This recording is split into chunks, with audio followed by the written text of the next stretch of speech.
Pemahaman kedua dalam keyakinan spiritual orang Batak adalah bahwa orang Batak tidak mengenal istilah surga dan neraka dalam keyakinannya. Oke, dalam definisi mereka ada mengatakan surga, menjelaskan tentang surga. Api neraka menjelaskan api neraka. Tetapi bahasa itu, pemahaman itu bukan asli dari keyakinan orang Batak. Tetapi istilah surga dan api neraka dalam konsep bahasa Batak itu diambil atau diadopsi dari agama-agama yang masuk dalam lingkungan orang Batak.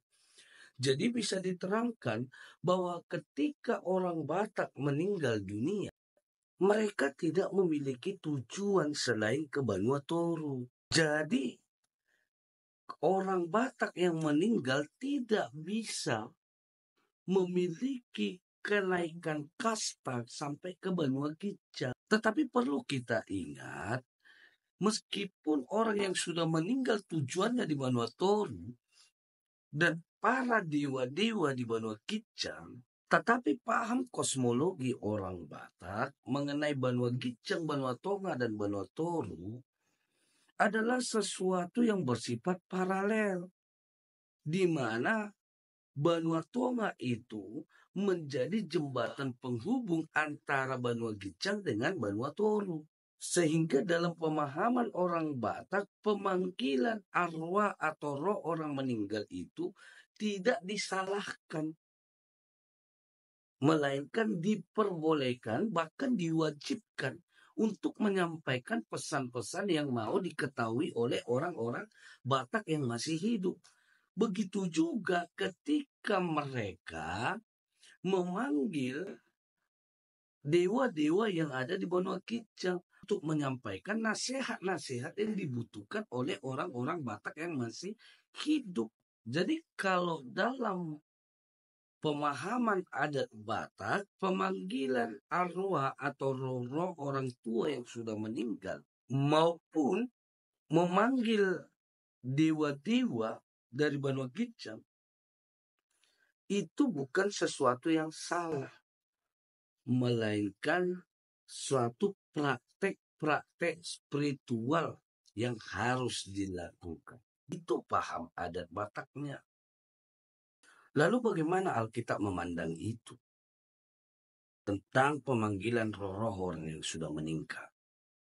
Apakah Alkitab mengizinkan untuk memanggil arwah-arwah orang-orang yang sudah meninggal? Mari kita lihat.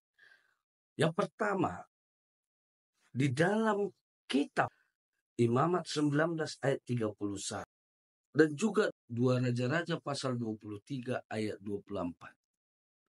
Jelas di situ dilarang. Karena itu bertentangan dengan keimanan di dalam Alkitab. Kalau itu dilanggar, apa yang menjadi dampaknya? Kita baca soal kisah Saul yang memanggil roh dari Samuel. Di dalam 1 Tawarik 10 ayat 13 sampai 14. Sangat tegas dikatakan di situ bahwa apa yang dilakukan oleh Saul memiliki dampak pada kematian. Alkitab menerangkan juga bahwa arwah-arwah tersebut atau roh-roh orang yang sudah meninggal tidak memiliki ingatan apapun tentang kehidupannya di masa lalu. Jadi ketika seseorang sudah meninggal, maka dia tidak akan memiliki ingatan apapun, baik itu tentang keluarga, baik itu tentang perjalanan hidupnya. Sebab di dalam Yesaya 26 ayat 14 diterangkan hal tersebut. Oleh sebab itu, dalam Alkitab diterangkan bahwa tidak ada gunanya kita meminta petunjuk, meminta nasihat terhadap orang-orang yang sudah meninggal. Karena mereka tidak akan memiliki hal itu. Mereka tidak akan memiliki nasihat apapun.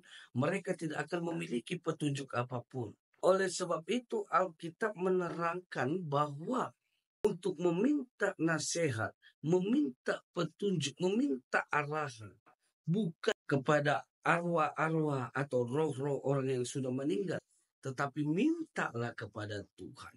Oleh karena itu, sesuai dengan pertanyaan teman saya, bagaimana pandangan agama soal pemanggilan roh orang tua yang sudah meninggal? Agama katakan tidak boleh. Tetapi kalau Anda mau memilih apa yang dijelaskan oleh adat, itu tergantung kepada Anda. Saya hanya mau tekankan, jangan satukan antara paham spiritualitas adat Batak dengan paham spiritualitas yang dikatakan oleh agama, khususnya dalam konsep Alkitabiah. Salam Dara Batak.